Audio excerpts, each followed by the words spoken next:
আমার তেল গরম হয়ে গেছে। এখন কেটে রাখা বেগুন দিয়ে দেব।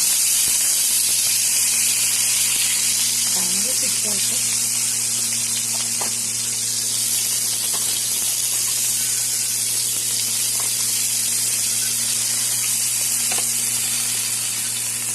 লবণ দেব বেগুন ভাজার জন্য।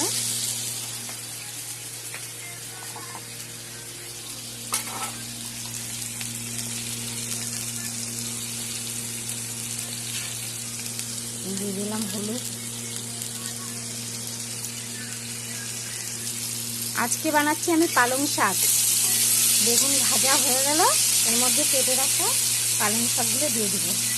লঙ্কা দিয়ে দিয়েছি 3টে।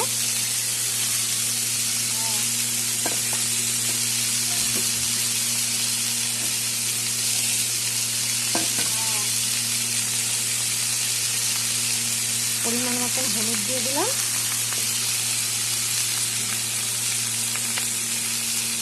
আর লবণ দিয়ে দিলাম।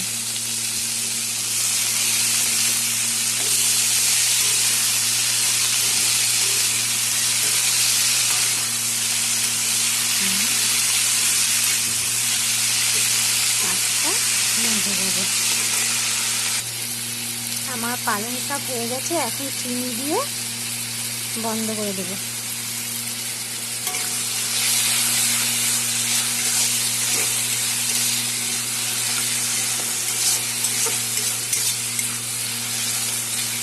তোমরা এরকম করে রান্না করে খেয়ে বলে কেমন হয়েছে। লাইক কমেন্ট শেয়ার করবে কিন্তু। Thank you.